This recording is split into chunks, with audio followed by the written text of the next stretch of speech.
श्रीगणेशाय नमः। श्रीगुरुभ्यो नमः। श्रीमात्रे नमः। श्रीश्यामलास्तोत्रम्।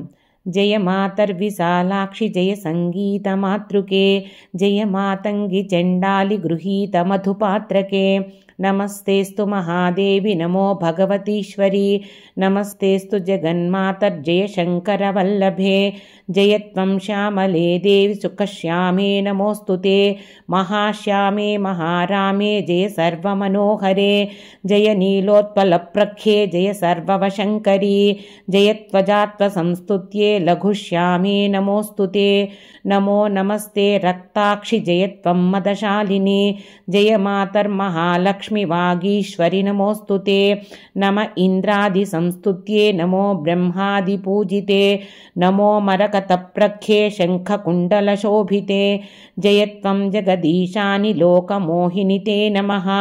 नमस्तेस्तु महाकृष्णे नमो विश्वेशवल्लभे महेश्वरि नमस्तेस्तु नीलाम्बरसमन्विते नमः कल्याणि कृष्णांगि नमस्ते परमेश्वरी महादेव प्रियकरी नमः सर्ववशंकरी महासौभाग्यदे नृणां कदम्बवनवासिनी जय संगीत रसिके वीणा हस्ते नमोस्तुते जनमोहिनि वन्दे त्वां ब्रह्म विष्णु शिवात्मिके वाग्वादिनि नमस्तुभ्यं सर्वविद्याप्रदे नमः।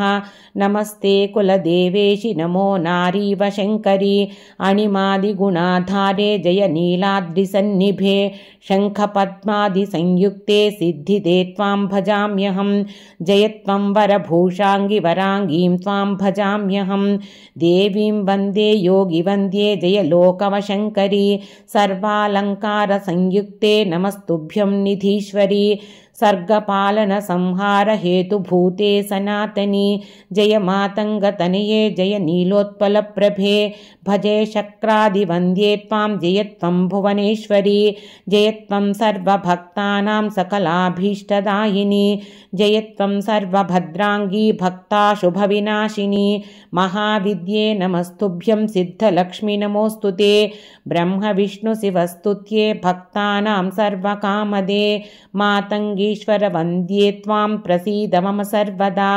इत्येतच्छामलास्तोत्रं सर्वकामसमृद्धिदं शुद्धात्मा प्रजपेद्यस्तु नित्यमेकाग्रमानसः सलभेत् सकलान् कामान् वशीकुर्याज्जगत्त्रयं शीघ्रं दासा भवन्त्यंस्य देवा योगीश्वरादयः रम्भोर्वश्याद्यप्सरसामव्ययो मदनो भवेत् नृपाश्च मर्त्याः सर्वेस्य सदा दासा भवन्ति हि लभेदष्टगुणैश्वर्यं दारिद्र्येण विमुच्यते शङ्खादिनदयोद्वार्थाः सान्निध्यं पर्युपासते व्याचष्टे सर्वशास्त्राणि सर्वविद्यानिधिर्भवेत् विमुक्तः सकलापद्भिः लभेत् सम्पत्तिमुत्तमां महापापोपपापोघैः सशीघ्रं मुच्यते नरः जातिस्मरत्वमाप्नोति ब्रह्मज्ञानमनुत्तमं सदाशिवत्वमाप्नोति सोऽन्तेनात्र विचारणा इति శ్రీశ్యామలా స్తోత్రం।